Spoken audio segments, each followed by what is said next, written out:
Hi everybody, and welcome to the June 2013 edition of the Haunted Earth Show, and presented to you by your host Chris Horton. And this month has proven to be a bumper edition for the Haunted Earth Show. In fact, it's so bumper that I had barely but a few minutes in which to link together 5 videos to share with you. And as many of you are aware, we started the month off with a visit to Britain's most haunted village, the village of Pluckley in Kent. And here is our report with a night's investigation.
In 1985, Pluckley was regarded as being England's most haunted village on account of the Guinness Book of Records.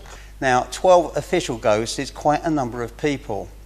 And what we're hoping to do today is to be able to go through each of these ghostly legends and end the day somewhere interesting for a ghostly vigil.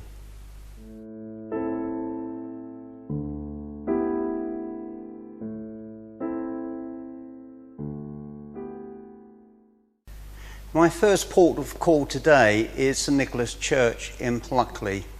This beautiful medieval building, largely reconstructed in part during the 1950s, hosts 2 but not 1 ghost of the same person. Well, at least it appears to be the same person. There are 2 Lady Dearings that haunt this church. One is called the White Lady Dearing and the other is called the Red Lady Dearing. The first Lady Dearing, the Red Lady Dearing, was said to have died in the 1100s and was placed inside 7 lead coffins, upon which the final coffin was made of oak, and all coffins were then placed directly with her body into the family crypt inside the church. And the reason she is called the Red Lady is because that when she died, she was buried with a solitary red rose. Why the need for 7 lead coffins? Even to this day, nobody has any answers. But one thing is for certain. She has been seen inside this church and also in the church grounds itself. And apparently she's looking for her unborn child. There's always a legacy attached to many of the hauntings, and that apparently is in the case of this particular lady. But then we come on to the White Lady Dearing. This Lady Dearing was married obviously to the local baron, and when she died, he was so distraught at the loss of his wife that he placed her inside 3 lead coffins and then into an oak coffin and was buried inside the crypt. I think we're looking at one of the same ghosts here. I think that reference is made to 2 separate incidents, but in fact we're actually talking through legend about one particular individual. There has certainly not been any recent accounts of either lady being seen inside the church or in the grounds, but I'm fairly sure that with every rumour and with every story, there is an element of truth attached to it. So who knows what might occur in this wonderful building. But what isn't printed in any of the guides that you will see about St Nicholas Church and its alleged hauntings is the fact that the church is also haunted by the spirit of a little dog. And the story I was told today was that some years ago a group of people asked the local vicar if they could be locked inside the church for the night. And whilst they were in there, they encountered this little white dog, which they didn't think was ghostly at all. In fact, they remarked upon the ghost the following day, but said they never actually saw anything. And of course, the real ghost that was actually present was the dog, and they had obviously not appreciated that fact. Again, it's another story. It was told to me directly, not by a witness, but by somebody who heard the story through another person. How much truth can be attached to it? I honestly don't know. But again, this is another building which is worthy of further investigation. I've just seen something. I've just seen something. Where that crucifix is in there, I've just seen a figure. I've just seen someone just rise up, then rise down again. Just here, let me show you.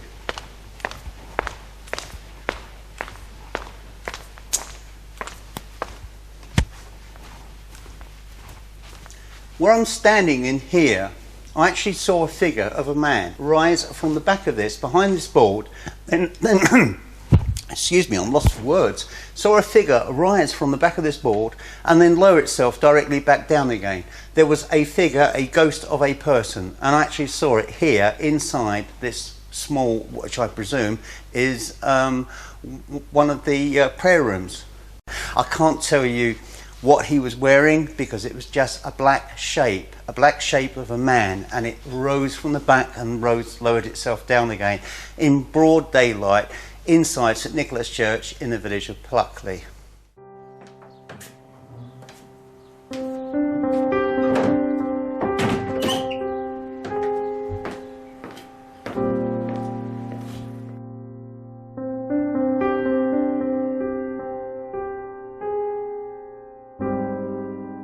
We're now at the Black Horse pub in Pluckley, and I've got an appointment now to speak to the landlady, Sarah, who's got one or two interesting tales of the paranormal to share, and particularly so about the pub.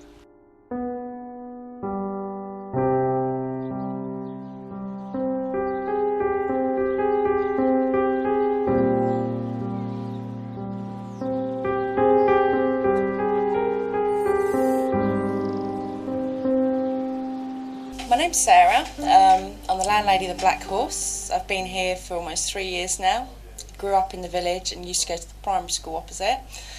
And somehow I've winded up back around in a full circle here again. And you're living in a reputedly haunted village. Yes, so it seems. And prior to taking over here, have you had many experiences of ghosts in Pluckley, or more of the legends perhaps? No, I have had strange experiences. When I was very young, about 14, 15, I was walking back from a friend's house down Lambden Road, onto Station Road, and it was probably about 2 in the morning, and I was completely on my own, and I swear it was reasonably misty. I just heard this horse, it sounded like 2 horses galloping quite fast down the road, and I just thought, oh, that's strange, you know, maybe sort of the travellers are out and about on their horse and carts, because they've got some beautiful ones in the village that they go round on.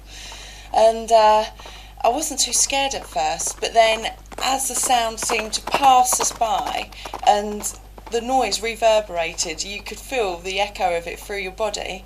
There was nothing there, I didn't see a thing, but the sound come like ridiculously close and then went away down Station Road. So you could feel it, but you couldn't see it. Completely, and even talking about it, you can see a little goosebumpy. And that's the ghost of the, is it the horse's carriage, or? The coach and horses, coach and yeah. horses. And I'd never ever experienced, and I knew nothing of that at the time because my parents never really wanted me to be encouraged to know about all this when I was young, because I'd never get to sleep at night. But it was just finishing off from a friend's house, you know, we'd had a sort of movie night, and I was wandering back, nearly 15 years old, so I was completely naive to the history and whatnot, and that happened. And were you hooked on the paranormal from that moment No, onwards? I was terrified, to be honest. I was quite terrified, yeah. So, you've been at this pub now for... Nearly 3 years. 3 years. Yeah. And what experiences have you had here then? Predominantly in this area, when I'm hoovering of a morning or late at night, I've noticed it feels like a sharp tug on my back pocket of my jeans. I'll look round and there's nothing there.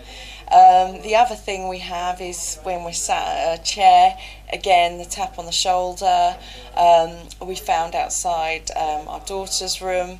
Her name is Cara, but no one, you know, it's not something we kind of shout about or anything. But when we first moved in, out of nowhere, this carved wooden C shape appeared outside her bedroom door. Wow. And I assumed Paul had got it on one of his trips around or whatever and put it outside her room for when she got back.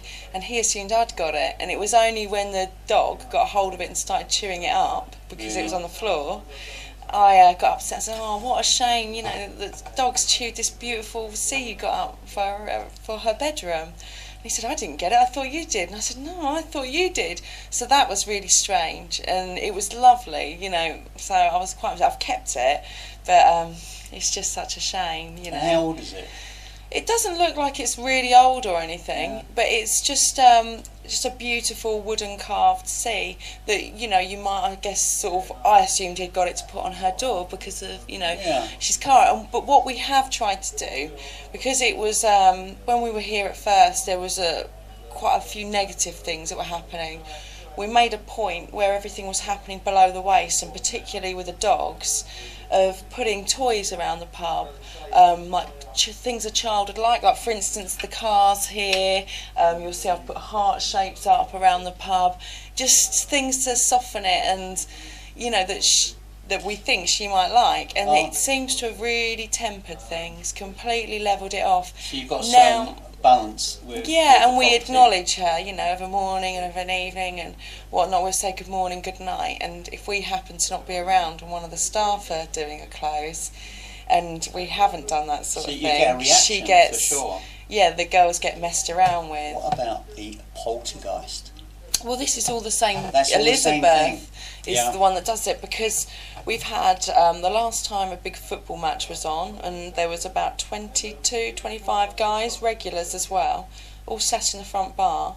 At one of the round tables there was 3 pints, you know, all with different amounts of drink left in them, but all 3 drinks jumped off the table. Wow. And everyone saw this. We had loads of witnesses. One landed on a chair, another one landed on a lady's handbag that was on a chair, and the other one right under the table. All landed upright, all without a drop being spilled. Amazing. No one had jumped up for a goal or anything. It was just passing, going on the TV. So really, what you have here is someone who's playful. Very playful. Rather than vengeful. Yeah. We do hold paranormal nights, you know, on odd occasions, but it's not something we do regularly. You know, it's a tricky one because of the pubs running 24 hours a day, you know, to have a group in till late. You've got to cost it out to cover it. Yeah, because you need the time to clean and then lay up for the following day and get ready for the following day's service and whatnot, and it is difficult if you've constantly you're a very charming hostess in the pub, so I can imagine you do quite well. Well, anyway, I can say thank you very much for your time. It's been an absolute pleasure. And just turn this off.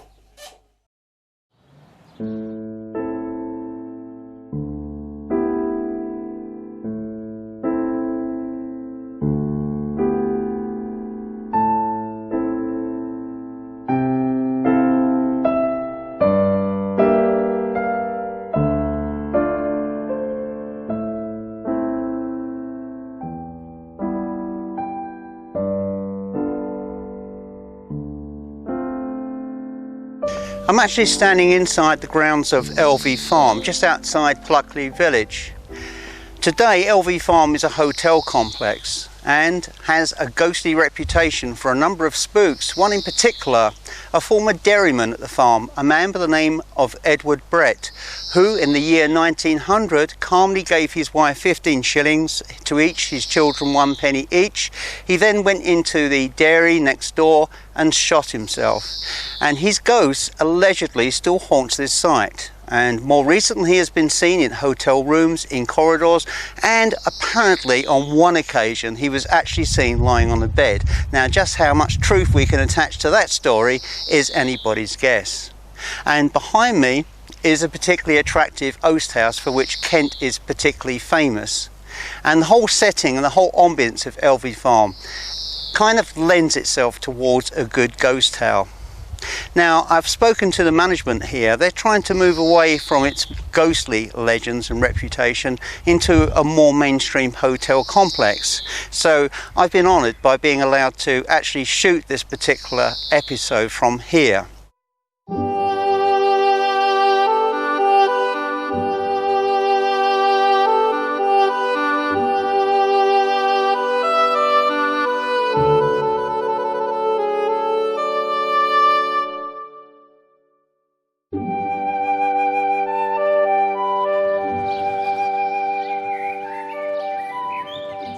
I'm at Mortman's Hill in Pluckley, and at various locations here and around the village people have heard the sound of coach and horses.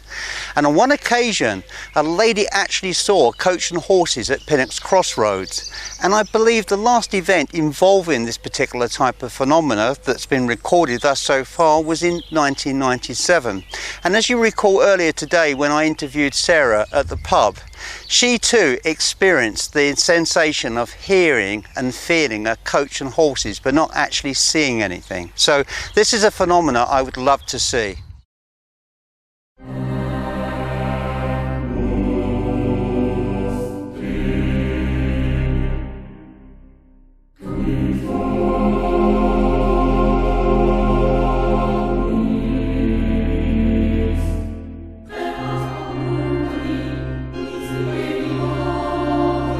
Well, it's certainly been a very hectic day today. We've been trying to find the sources of the 12 legendary ghosts of Pluckley village.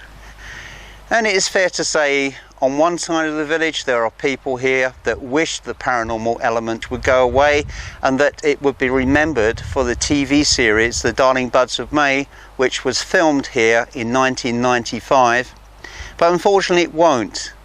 I mean, for example, there's one corner called Thrift Corner that's been renamed Fright Corner, where an alleged highwayman, a man by the name, I believe, of Robert Dubois, who used to leap out and frighten people to death, and that apparently is the phantom that people have experienced. And certainly the two Lady Deerings in St Nicholas Church. An interesting story nevertheless, but obviously at odds with each other on the fact that there is so much similarity between the two stories, it can only be one Lady Deering.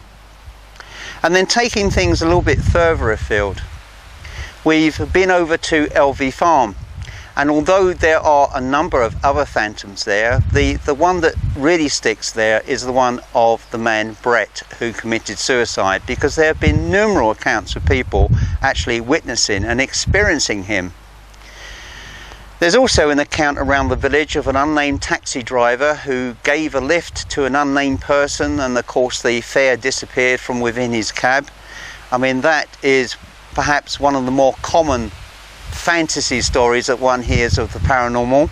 Whether that is true or not, I don't know. There have been no further accounts of that particular haunting. The Black Horse pub, for sure, I'm quite convinced that pub is very, very active. I certainly felt, shall we say, a certain element of the paranormal whilst I was wandering around inside. We were unfortunately unable to inspect an alleged abandoned room that had been walled up for years and had been recently exposed, but we were able to wander around the rest of the premises, and I certainly do believe that the Black Horse, and indeed the church next door of St Nicholas, is very haunted.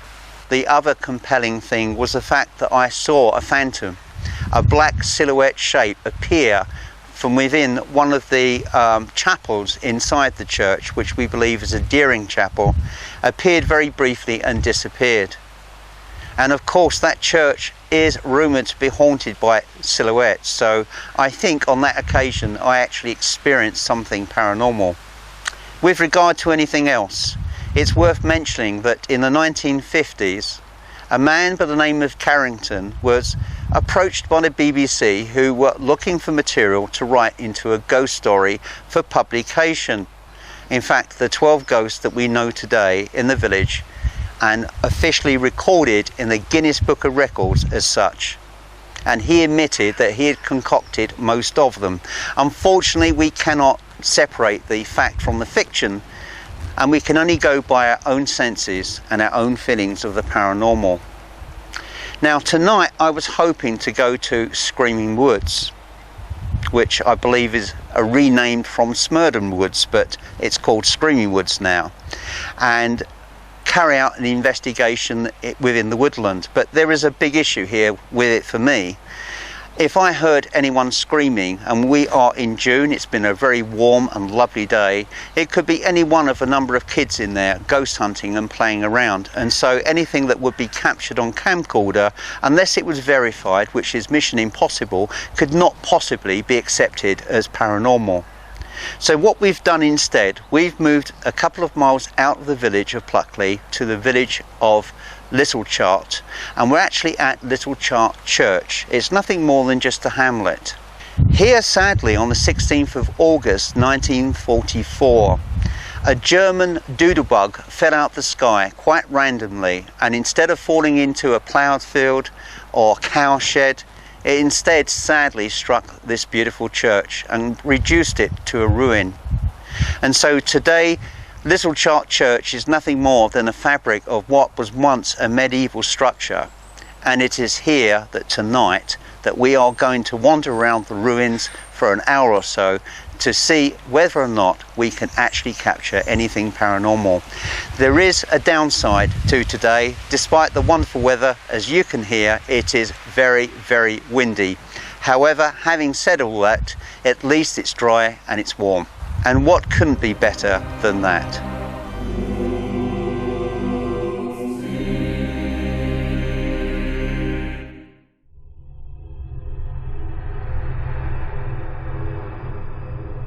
We've come back to the church at Little Chart, the ruins that we visited a short while ago, and it's just turning dark now, and there is quite a strong breeze.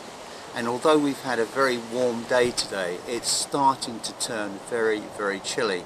So I can imagine that in this investigation there's going to be quite a bit of wind blowing on the camera microphone, unfortunately, but there is always the opportunity of capturing something.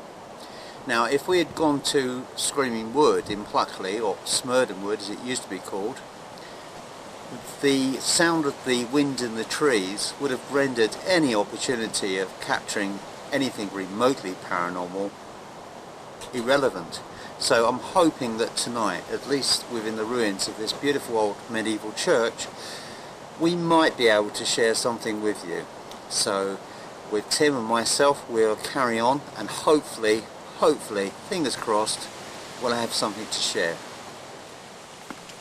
Sadly, there isn't a great deal of this church left, but we will see.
on the camcorder it might appear that it's still quite light, but it's actually getting quite dark now.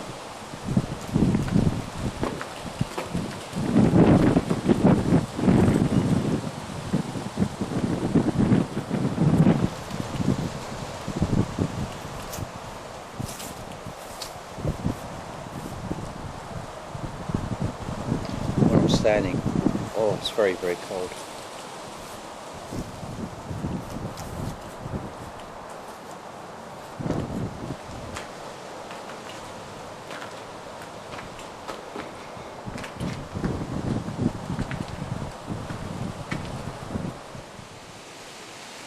We come here in love, light and peace. We mean you no harm or disrespect, but we just wish to make friendly and peaceful contact with you.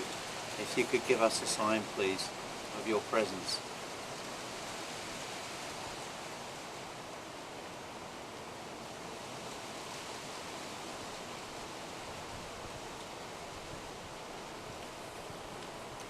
This wind is stiffening up now and it's making it feel very, very cold, so it's just like being on a winter shoot except I don't have sufficient underclothing to keep me warm, but that's one of the hazards of being a paranormal investigator and a filmmaker.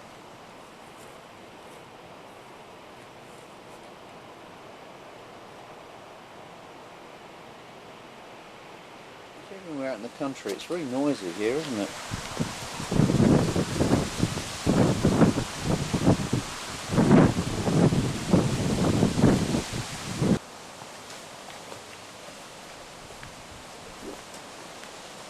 John, every church that's in ruins that I've come to, the chancel window is just always one gaping hole with part of the top missing.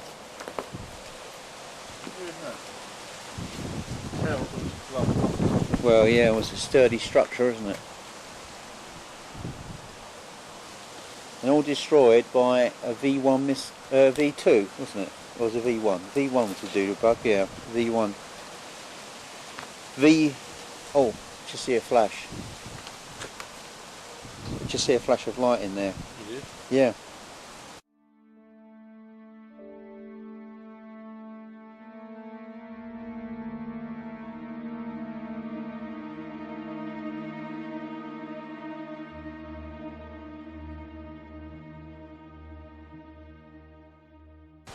In the doorway. Do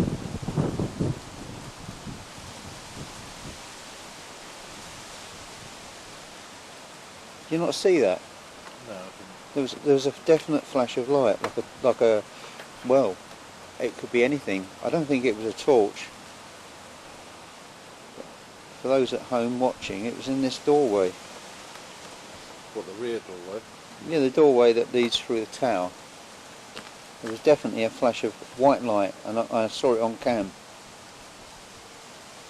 There's nobody else walking around here. That's really weird. Can you come forward, please?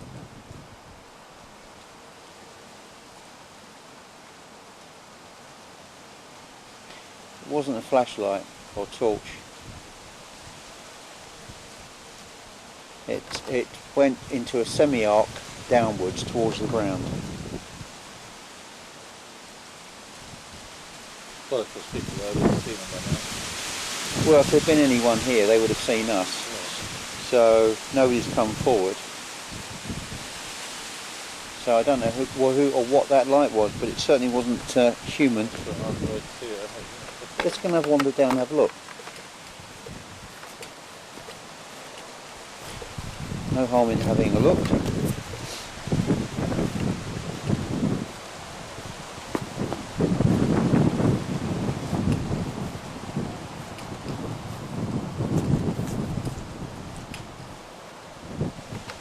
Yeah, it's definitely through this doorway.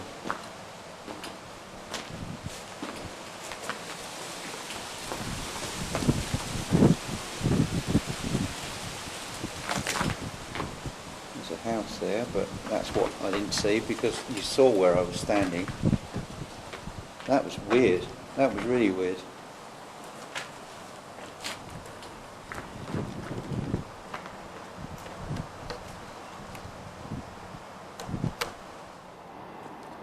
Okay, we've decided to call it quits for now. We've been here a good 40 minutes, but it's bitingly cold. We're on an elevated hillside position. There's a very strong draft blowing across the fields, and after today, which was gloriously warm but windy, it just feels it's far too cold. But the only thing I can say is that I definitely saw a weird white light which appeared on the other side of the church tower through a doorway. Whether or not that will transpire to be anything on examination is another question. Regarding EVP, well, it will be potluck if we've got an EVP in there tonight, because it was so noisy from the wind and from the traffic on the motorways in the far distance. But thank you very much for joining us on our visit over to the village of Pluckley in Kent.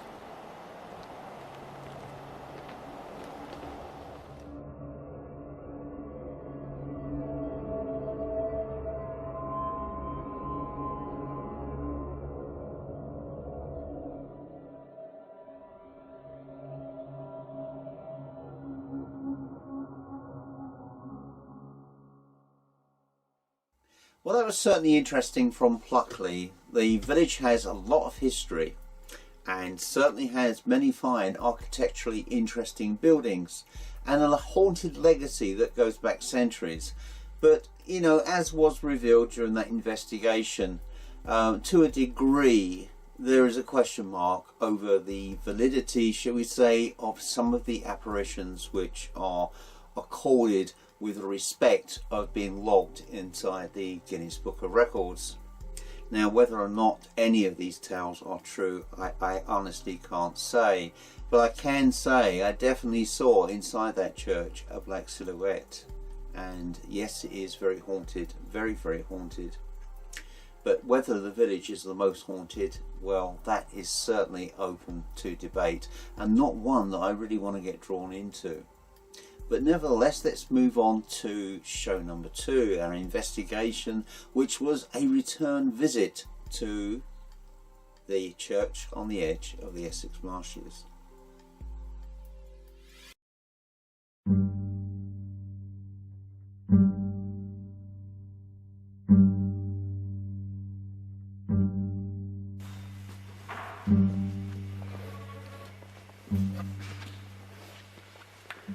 Well, as a treat, we've decided to come back to the ancient church on the edge of the Essex marshes, and tonight we're hoping to re-engage with spiritual activity in this building, and we also had a special guest. This is your second time out. Yes. I'm pleased again that you've stepped in because Deanne can't make it, but we're hoping to get something interesting. And are you looking forward to this? I am, yeah, very excited. Okay, well, without much ado, we'll crack on. Are you picking up, Sean, anything? I thought I heard a couple of footsteps, and I've been hearing some noises in this corner. Uh-huh.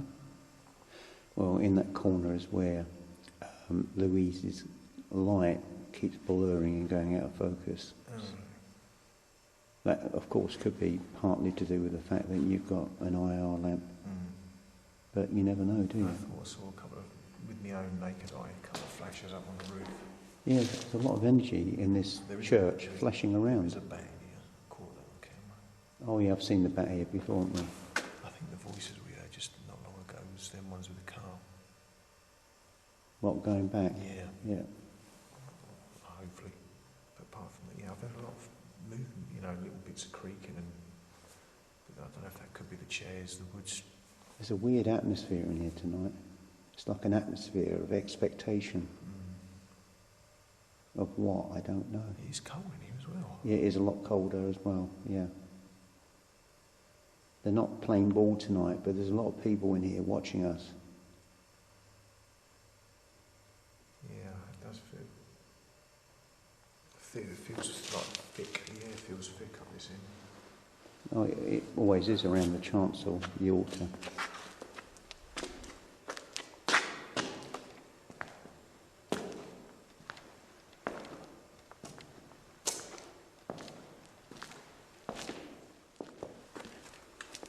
Have you felt anything, Louise? Have you seen anything? No. Well, you'll be surprised what's there, even though you can't see or hear it. It's amazing. But we'll have to review it later anyway. I'd like to be able to to see something. You may do, but it'll be a light anomaly that you'll see.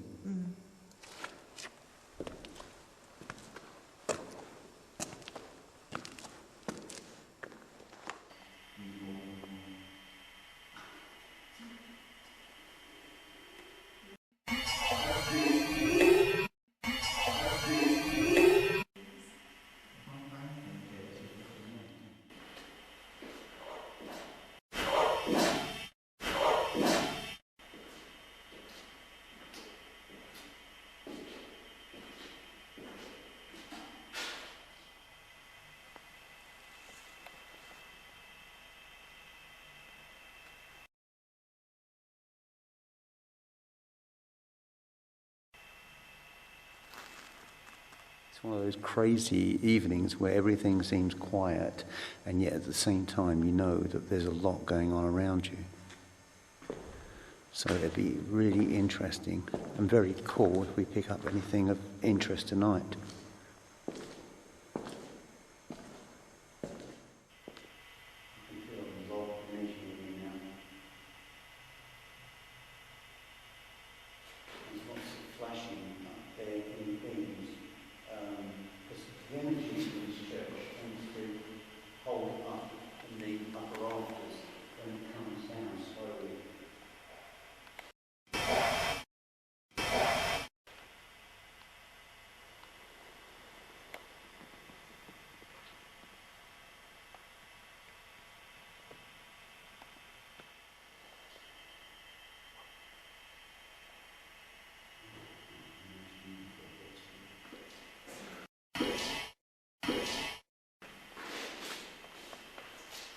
You've asked me whether or not activity is generated more if there's a woman present, and this has always been the case here, and I honestly can't answer that as to why.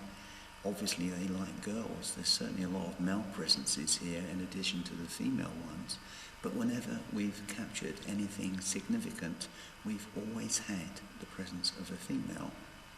So tonight, Louise, by you being here, there's every possibility that we might actually capture something interesting.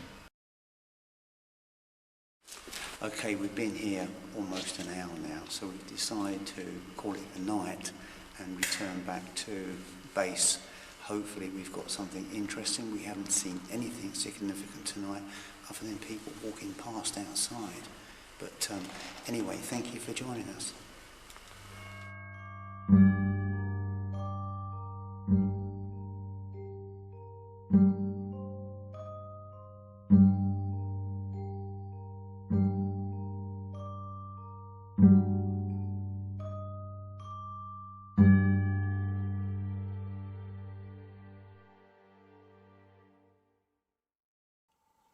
Perhaps not as active as some previous investigations there. There was certainly some activity which was collected.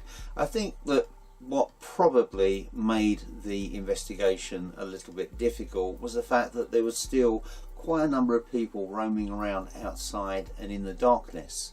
And of course, the last thing that I would want to do on any investigation anywhere is to draw their attention to what we are doing. Not that we're doing anything wrong, but when you tend to draw other people into these kind of things, you're left with loads and loads of questions that remain to be answered, and of course the resultant chaos with so many people there invalidates much of what you think might have been paranormal.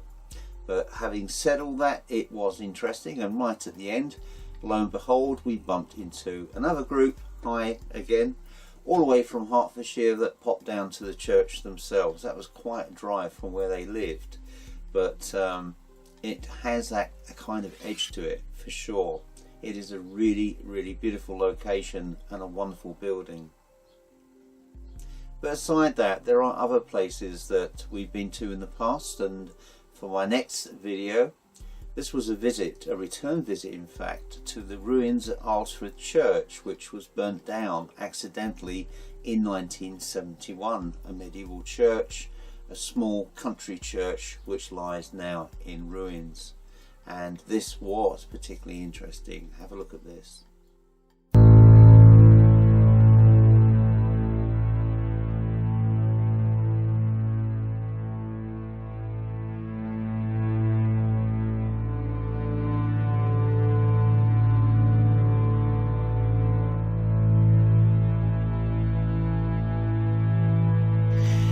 It is said that in England and in early summer there is nothing more delightful than a wander through the countryside, and particularly so if the countryside contains the remains of a church which sadly was destroyed by fire in 1971, and is St Peter's Church in ALRESFORD in Essex.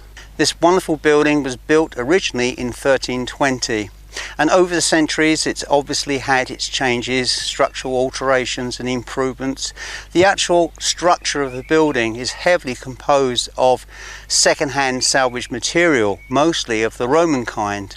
That if you wander around this site you can catch examples of reclaimed materials they used to build the original church, and here sections of Roman tile. A lot of this Roman material was ended up inside churches.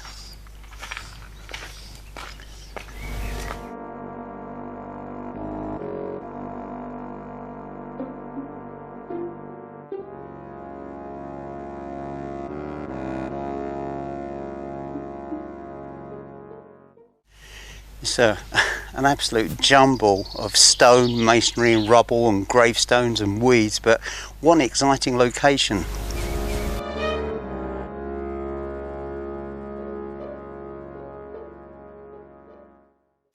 Well, Deanne, you're here tonight for this investigation. What do you think of the actual site?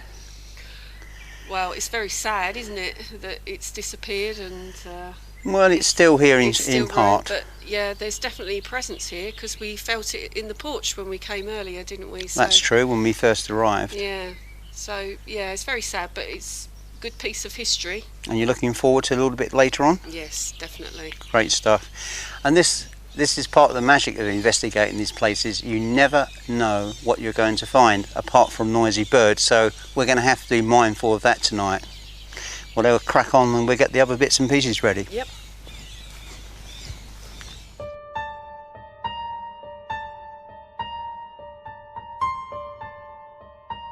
It's turned a little bit chilly and it's certainly very, very quiet here. I was expecting to find other ghost hunters and paranormal enthusiasts rambling over this site because it is very popular, but as at this moment we appear to be the only people here, so I'm looking forward to anything we're likely to capture tonight.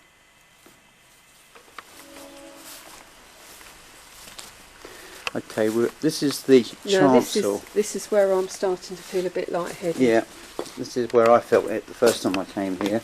We're actually standing at the chancel, and that's the end where the altar was. There's energy here. Definitely. Oh yeah, there's definitely energy here. And normally in chancels, in these old chancels, there's people buried underneath the chancel. And over here is what looks like the remains of a medieval piscina.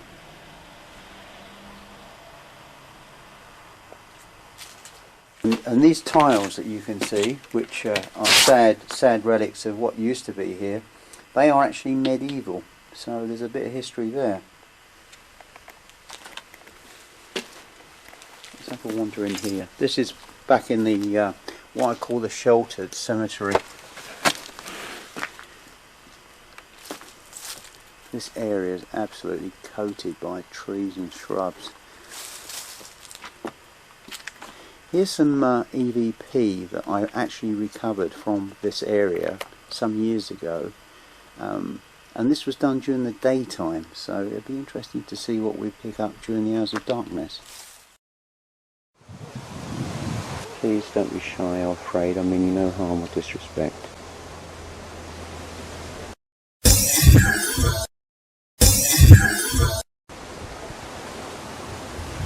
Like the grave of Robert Ray, died 1724.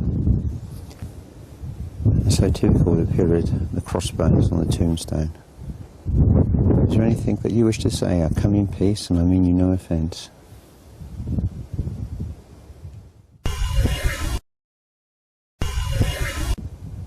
Standing out of the wind slightly, I'm at the grave of Henry Wright and Henry Wright, presumably father and son.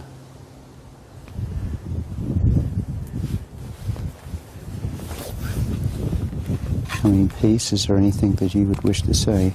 I mean you no disrespect.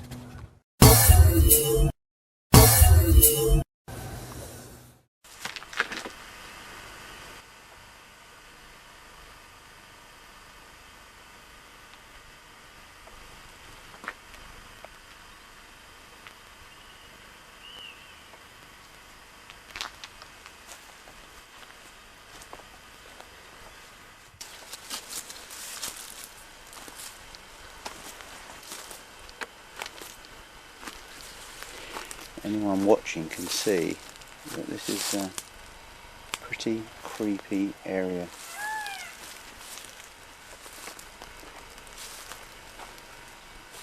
Everything is overgrown. There's a huge tree which straddles over the graves of many people who died mostly in the Victorian period.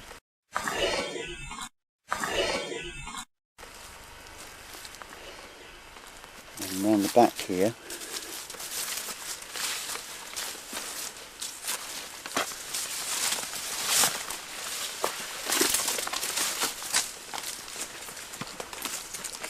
this is coming back to the spot earlier today where we smelt this minty smell.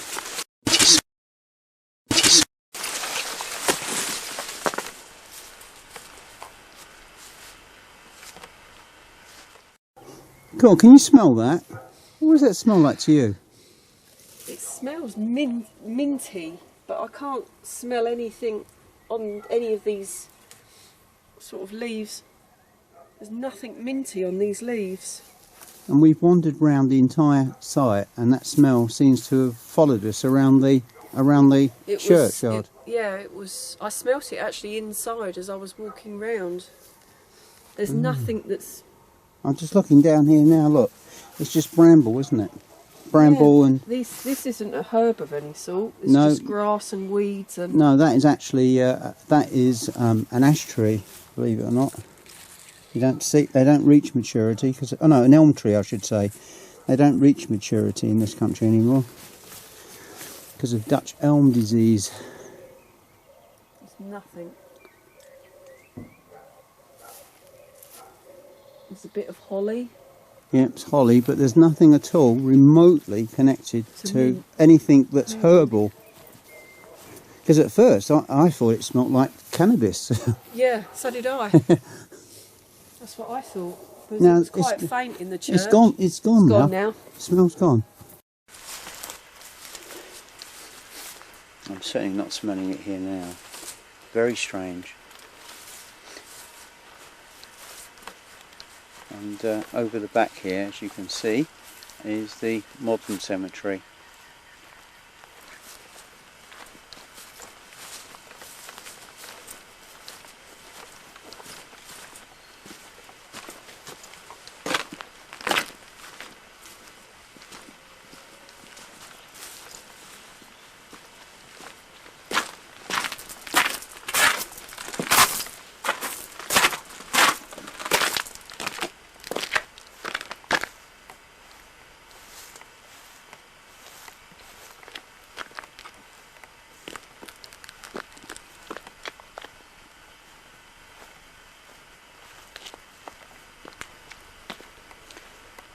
Two nice yew trees.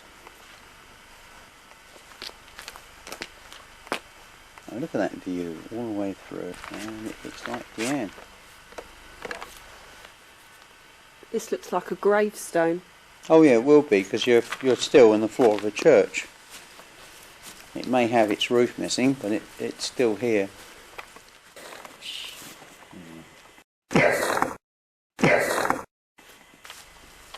Cool. Strong here. Yeah, I felt that last time I was here. Don't know why this spot. Well, because it's the chancel end. It's where the vicar used it's to the end stand? where the priest used to make his devotions to God and to Christ. And of course, you can imagine the emotional energy that's attached to it. It's very strong. Oh, that hit me. Yeah, I know. And also, bearing in mind, there are people buried there. Oh. Cool, I felt like I was walking into an energy wall then. Yeah, it's very strong here. It always has. I can feel it all the time I'm here. For me, the altar floor was the core spiritually active area of this site. It's very, very strong here. As I move forward onto the altar steps. But it doesn't necessarily equate to any good EVP. What's happening now is that I'm very, very, very connected to a male presence which is here, of a man. And he is not very happy, very angry, very bitter person. Now, whether he's not very happy with us or not we're very happy with the fact that the church is burned down, I honestly don't know. It doesn't feel as though it's directed at us at all. I just got this restless spirit that's in here at the moment, and perhaps there might be a connection to the smell of smoke. I don't know. I really don't know, but that's what I'm feeling. Just an aggression.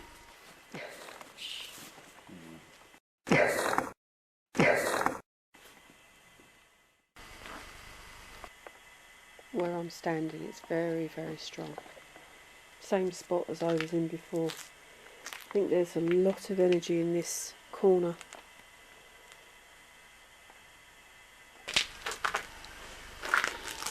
Last time, any friendly spirits of this church, of this site, we come here in love, light and peace. We mean no disrespect to anyone, past or present, in spirit. We just wish to make friendly and peaceful contact, and wondered if you would give us an indication, please, of your presence here. Whether it be a tap or some spoken words.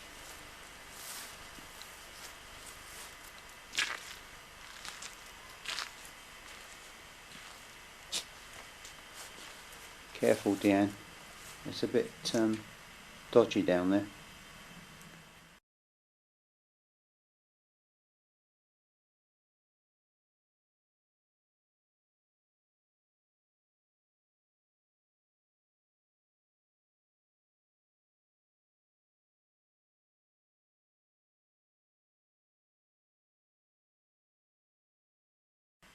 We're just about wrapping it up now. It's actually just gone 10 o'clock at night. We only anticipated spending perhaps no more than half an hour here, and I think we've been here about an hour. For now here, and I think we've been here about an hour. For now here, and I think we've been here about an hour. I'm hopeful that we've got something.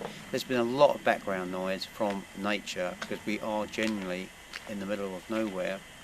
But I'm hopeful, as always, that having seen this video, there is something for you to enjoy. Thank you very much once again for joining us, and good night from me, and... Good night from me. That's great. Okay, thank you.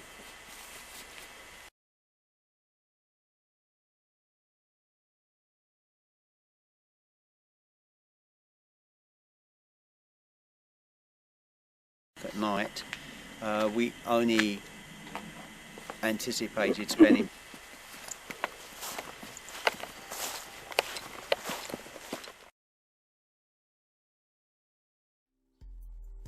Yes, that was really weird, wasn't it? That voice saying "get out," and of course I stated a little bit later on the investigation video that that was the kind of feeling that I was getting from this person, this feeling of negativity, the fact that they did not want us to be there.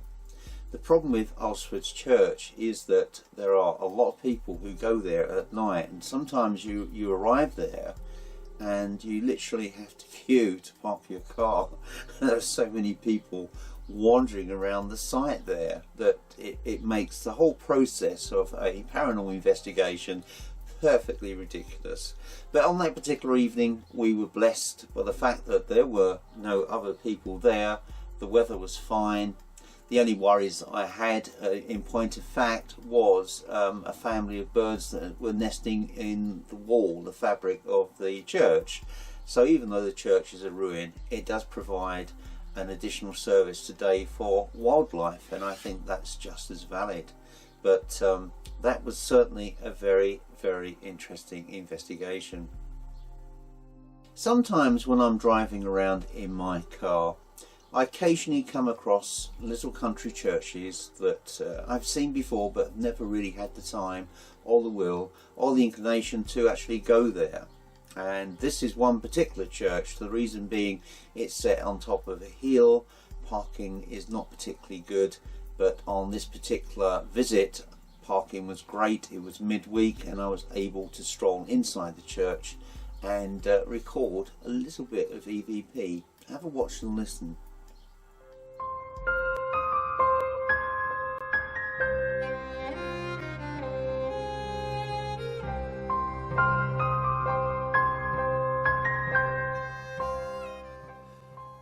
actually in St Mary's Church in Weathersfield. Originally came in just to take some photographs. As you can see, it's an absolutely splendid building, parts of which date back, that I can see, to the 13th century. What interests me is the fact that there is somebody here with me in spirit.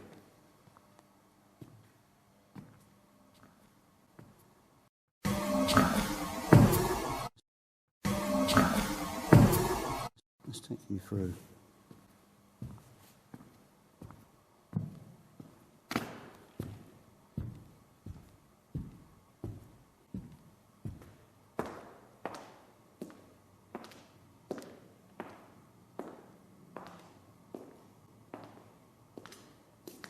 Okay, I'm in the chancel. This bay here, as you can see, dates to the early 13th century. But there's somebody a lot more recent in this church now.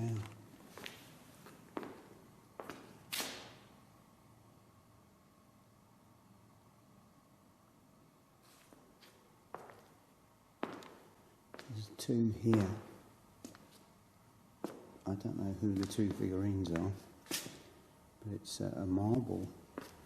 If you look very carefully, you can see dates going back to the 16th century. And the graffiti's all over his face, as well as this lady's face. And of course there's damage, always damage to these monuments. But the graffiti on here is just something else.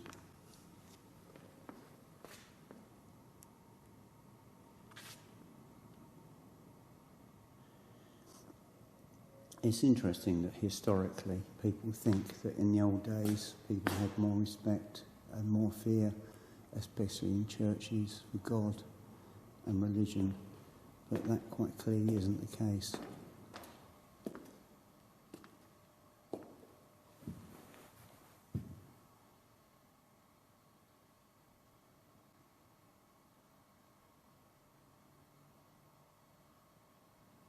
Very strong energy. It doesn't feel negative here, but it doesn't feel overtly positive either.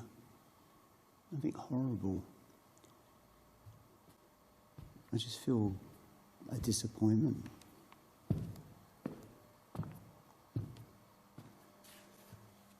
And there's a smell of smoking here. Not cigarette smoke, but wood smoke. And there's certainly no fires outside. So what could this be?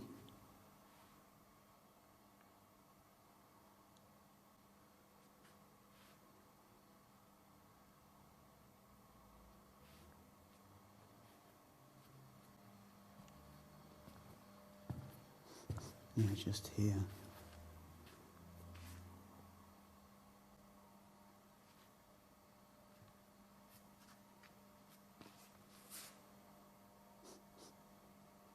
Just here, somebody here.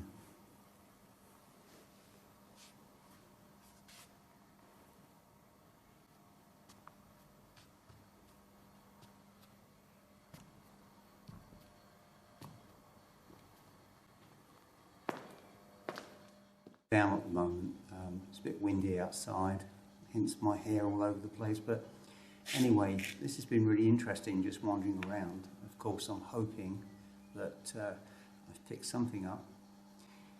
I don't know of any ghostly legends attached to this beautiful church, but I do know that in the dip leading away from the village, allegedly on 2 occasions, once I believe in the 1930s and perhaps more recently, a ghost of a policeman has been seen in full uniform. But that's as much as I can tell you. Anyway, I'm going to leave here now. Hope you've enjoyed this brief wander around this beautiful building, and it's certainly intriguing me. Anyway, thanks for joining me.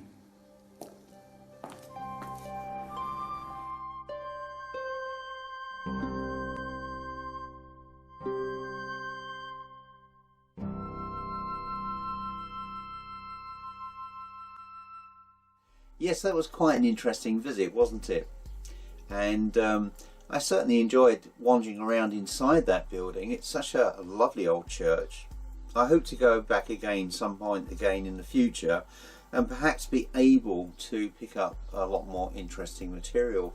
But wasn't it fascinating with the graffiti upon those two statuettes which were part of a family tomb? The dates which were inscribed on them go all the way back to the first quarter of the 18th century, which kind of makes ridiculous the notion that people have that things were better in the old days and that people appreciated property more, and vandalism was something which was more of a modern invention than something which has occurred frequently throughout history. And as much as I know deep down that vandalism is not a modern phenomena, it still kind of shocked me to see the fact that our ancestors had caused so much unnecessary damage to those two figurines. But anyway, we're running short of time this month. It's just incredible the amount of videos that we've been able to share with you. And my last report is a very short special report. I noticed from the media the other day that there was a particular insect called the ermine moth which had attacked a row of trees inside a cemetery in Southend-on-Sea, and also in Cambridge city itself and elsewhere throughout the country. It's a rare but perfectly normal type of phenomena. This insect apparently every so many years suddenly appears from nowhere, reproduces in millions and devours any type of bird cherry trees that it comes across, and in the process, because there are so many, they tend to attack other foliage as well, but obviously not with the same effect. And yet after all of this, there is nothing left. The trees return to normal and nothing appears to be harmed by the presence of this particular bug.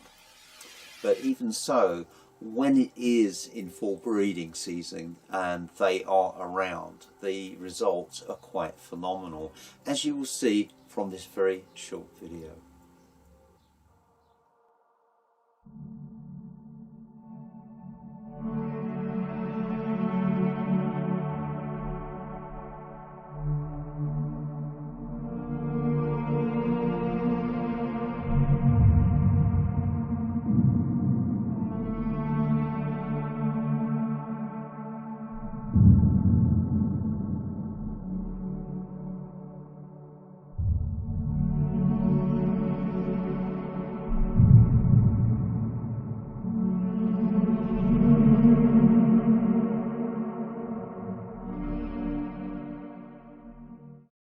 We're actually in the cemetery at Sutton Road in Southend, and next to these cherry trees which are covered in this silky, very silky finish, which in fact is a type of moth.